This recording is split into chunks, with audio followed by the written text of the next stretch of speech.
Perkenalkan, saya Dewi Handayani dari Universitas Siber Asia, kelas AK712, NIM 220301010025. Pada kesempatan kali ini saya akan memaparkan topik mengenai kompensasi manajemen. Presentasi ini dibuat untuk memenuhi ujian akhir semester dari mata kuliah Sistem Pengendalian Manajemen dan sebagai dosen pengampu yaitu Ibu Mutiara Rizky Nur Rahmi.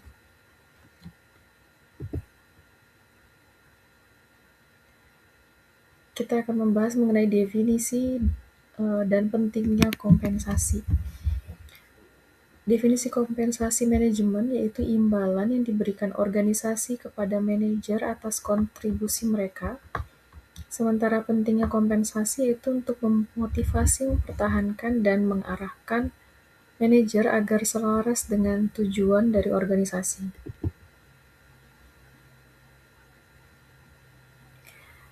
Kemudian dasar hukum kompensasi manajemen di Indonesia. Yang pertama, Undang-Undang Ketenagakerjaan, itu Undang-Undang Nomor 13 Tahun 2003 mengenai ketenagakerjaan, mengatur hak dan kewajiban pekerja serta pemberi kerja. Pasal 88 yaitu setiap pekerja berhak memperoleh penghasilan yang memenuhi kehidupan layak. Pasal 90, pengusaha dilarang membayar upah lebih rendah dari upah minimum. Dasar hukum selanjutnya itu Undang-Undang Cipta Kerja, Undang-Undang Nomor 11 Tahun 2020, menyempurnakan ketentuan kompensasi dalam Undang-Undang Ketenagakerjaan, serta mengatur fleksibilitas hubungan kerja, termasuk sistem pengupahan dan juga kompensasi.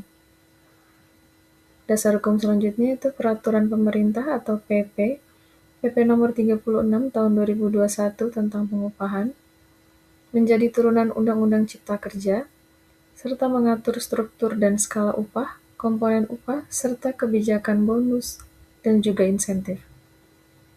Dasar hukum selanjutnya itu Otoritas Jasa Keuangan atau OJK, melalui POJK nomor 45 POJK 03/2015 tentang tata kelola bank umum, mengatur kompensasi manajemen di sektor perbankan agar selaras dengan prinsip Good Corporate Governance.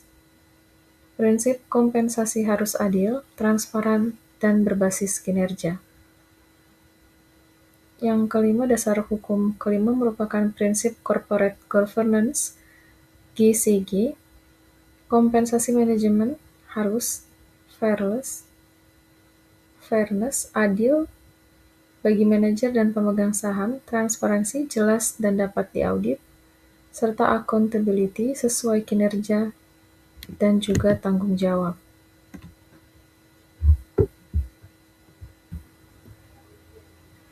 Tujuan kompensasi manajemen: menarik tenaga kerja berkualitas, karena kompensasi yang kompetitif membantu perusahaan mendapatkan kandidat terbaik. Kemudian mempertahankan karyawan berprestasi, karena dengan sistem kompensasi yang adil mencegah turnover dan meningkatkan loyalitas. Kemudian meningkatkan motivasi dan produktivitas. Jika insentif finansial maupun non-finansial akan mendorong kinerja optimal. Tujuan selanjutnya menjamin keadilan internal dan eksternal karyawan yang merasa dihargai sesuai kontribusi sekaligus sesuai standar pasar. Kemudian tujuan selanjutnya memenuhi regulasi pemerintah.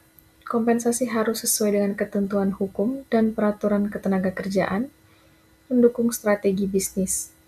Kompensasi diarahkan untuk mencapai tujuan jangka panjang perusahaan. Lalu komponen kompensasi manajemen. Berikut adalah tabel mengenai komponen kompensasi manajemen. Di sebelah kiri ada komponen, tabel berikutnya contoh, dan juga ada tujuannya. Kita akan membahas misalnya komponen gaji pokok, contohnya adalah upah tetap bulanan, sebagai tujuan stabilitas finansial, serta komponen kompensasi yang berikutnya merupakan tunjangan, Contohnya adalah kesehatan, tunjangan pensiun, yang bertujuan untuk memberikan kesejahteraan dan juga loyalitas. Kemudian komponen selanjutnya adalah insentif. Contohnya adalah pemberian bonus, profit sharing, yang bertujuan untuk memotivasi kinerja. Serta komponen yang selanjutnya itu fasilitas, bisa berupa contohnya mobil dinas atau kendaraan dinas, asuransi tambahan, dan sebagainya yang bertujuan untuk memberikan status dan kenyamanan. Serta komponen yang terakhir yaitu kompensasi non-finansial, contohnya yaitu berupa pengakuan kinerja atau promosi jabatan yang bertujuan memberikan kepuasan dan motivasi intrinsik. Dalam konteks di Indonesia, komponen ini juga harus sesuai dengan Undang-Undang Ketenagakerjaan Nomor 13 Tahun 2003, PP Pengupahan, serta aturan OJK untuk perusahaan publik, misal terkait transparansi kompensasi direksi dan juga komisaris.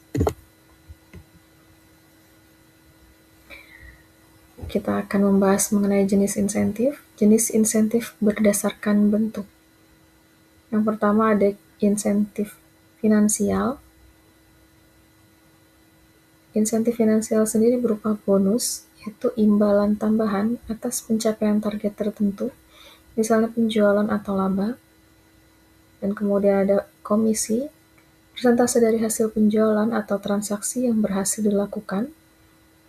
Ada insentif berupa profit sharing, yaitu pembagian keuntungan perusahaan kepada manajer atau karyawan.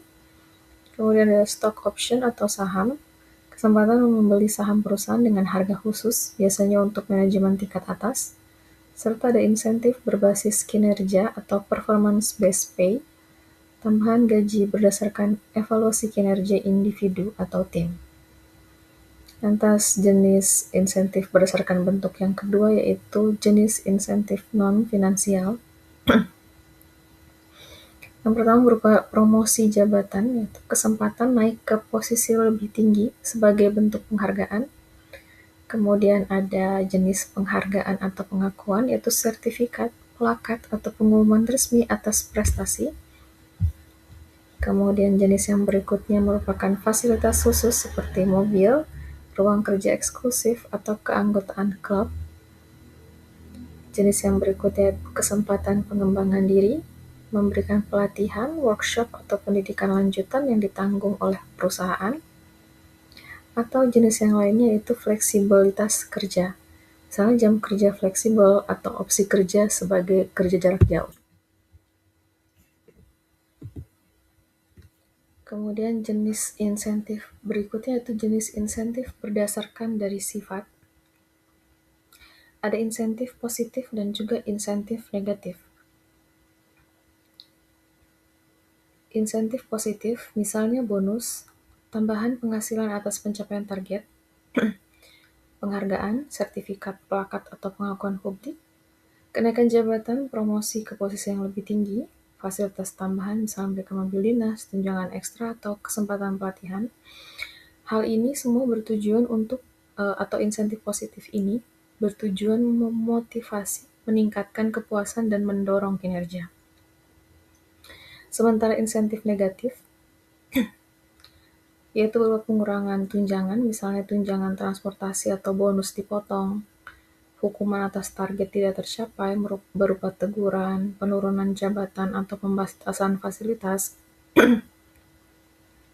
dan juga sanksi administratif berupa peringatan tertulis atau pembatasan hak tertentu.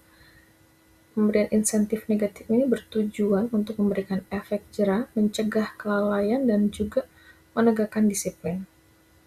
Perlu diingat, dalam praktik di Indonesia, perusahaan biasanya lebih menekankan insentif positif karena terbukti efektif dalam jangka panjang. Namun, insentif negatif tetap digunakan sebagai mekanisme kontrol agar target organisasi dapat tercapai.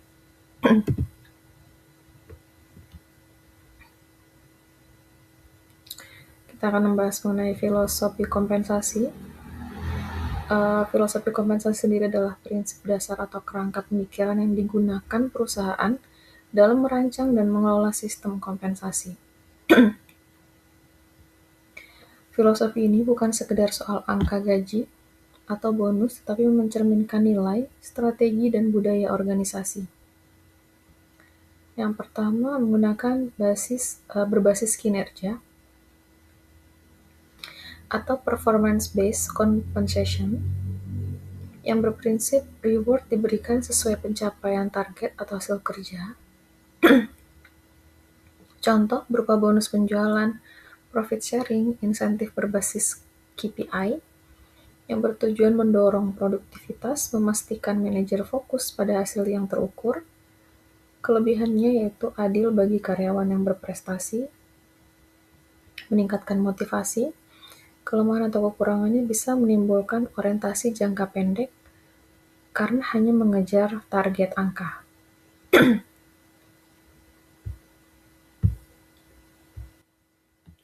Kemudian filosofi kompensasi yaitu berbasis kompetensi atau competency-based compensation merupakan prinsipnya yaitu reward diberikan sesuai keterampilan, keahlian,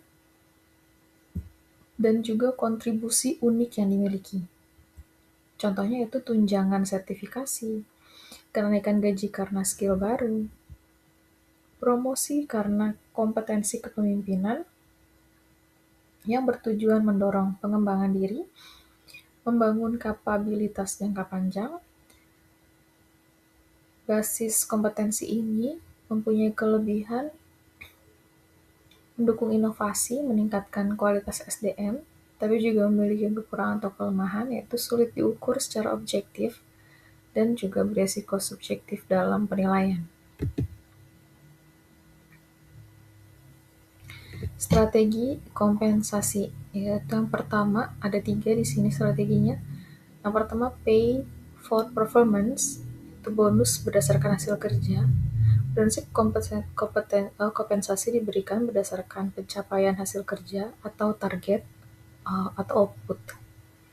Contoh, bonus penjualan atau insentif berbasis KPI, profit sharing, tujuannya itu untuk mendorong produktivitas, memastikan manajer fokus pada hasil terukur. Kelebihannya adil bagi yang berprestasi, meningkatkan motivasi, namun memiliki resiko bisa menimbulkan orientasi jangka pendek karena hanya mengejar target angka. Kemudian ada equity-based compensation atau saham atau opsi saham untuk menyelaraskan kepentingan manajer dengan pemegang saham. Prinsip kompensasi berupa saham atau opsi saham sehingga manajer ikut memiliki kepentingan finansial dalam perusahaan. Sebagai contoh, stock option, restricted share employee stock ownership plan atau ESOP yang bertujuan menyelaraskan kepentingan manajer dengan pemegang saham, mendorong fokus pada nilai jangka panjang. Kelebihannya yaitu meningkatkan loyalitas, mengurangi konflik kepentingan, dan namun memiliki resiko nilai saham dipengaruhi faktor eksternal bisa menimbulkan volatilitas motivasi. Strategi yang berikutnya yaitu balance compensation, yaitu kombinasi gaji tetap dan juga insentif variabel. Berprinsip kombinasi gaji tetap atau base salary dengan insentif variabel, pemberian bonus, saham tunjangan. Contoh, pemberian gaji pokok plus bonus tahunan, ditambah juga dengan tunjangan kesehatan, yang bertujuan memberikan stabilitas finansial sekaligus motivasi tambahan. Kelebihannya seimbang antara keamanan dan motivasi, namun beresiko desain yang rumit, perlu transparansi agar tidak menimbulkan persepsi ketidakadilan.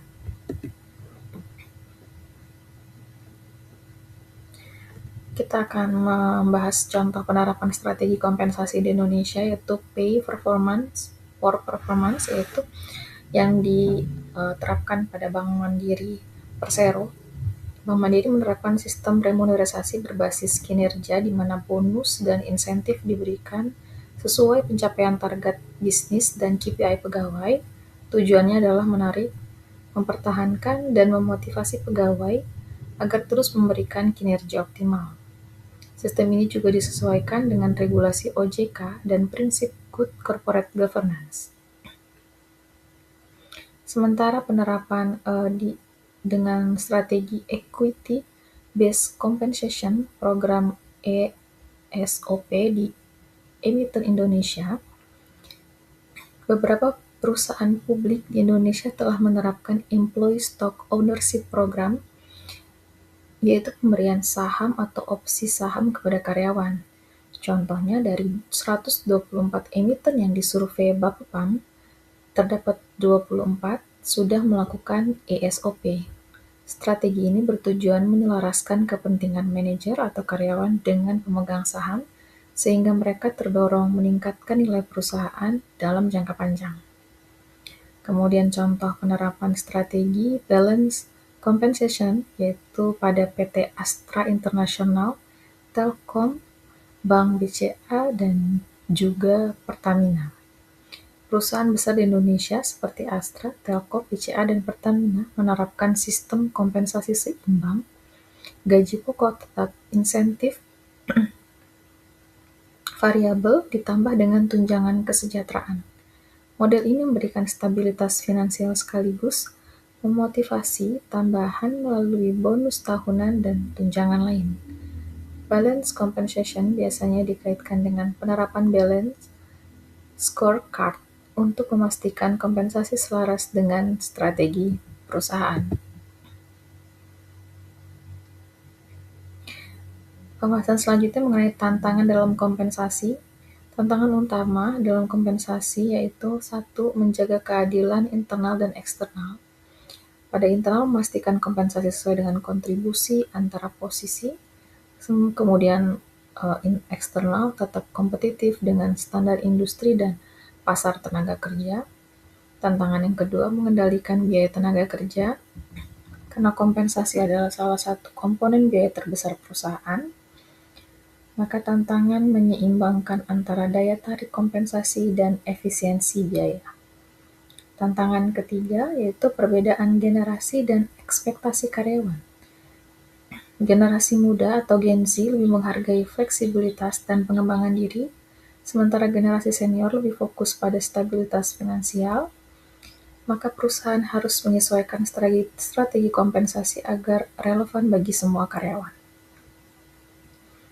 Tantangan yang keempat yaitu transparansi dan kepatuhan regulasi, karena harus sesuai dengan Undang-Undang Ketenagakerjaan, PP Pengupahan, dan aturan dari OJK. Maka memberikan tantangan menjaga transparansi tanpa menimbulkan kecemburuan dari internal. Tantangan kelima itu globalisasi dan operasi multinasional. Perusahaan multinasional menghadapi perbedaan standar upah, budaya, dan regulasi berbagai negara, sehingga menyelaraskan kompensasi lintas negara menjadi tantangan yang paling besar. Yang keenam, tantangannya menghubungkan kompensasi dengan kinerja, karena sulit memastikan bahwa sistem kompensasi benar-benar mendorong kinerja jangka panjang, bukan sekedar target jangka pendek. Kemudian tantangan yang terakhir, perubahan teknologi dan otomasi, digitalisasi HR dan sistem kompensasi menuntut transparansi lebih tinggi, sehingga tantangannya itu menjaga keamanan data dan kepercayaan karyawan. Kita sampai pada kesimpulan, kompensasi manajemen adalah alat strategis untuk memotivasi dan retensi. Oleh karenanya harus seimbang antara kepentingan manajer dan organisasi, dan perlu transparansi keadilan, serta keterkaitan dengan kinerja. Sekian presentasi kali ini. Terima kasih.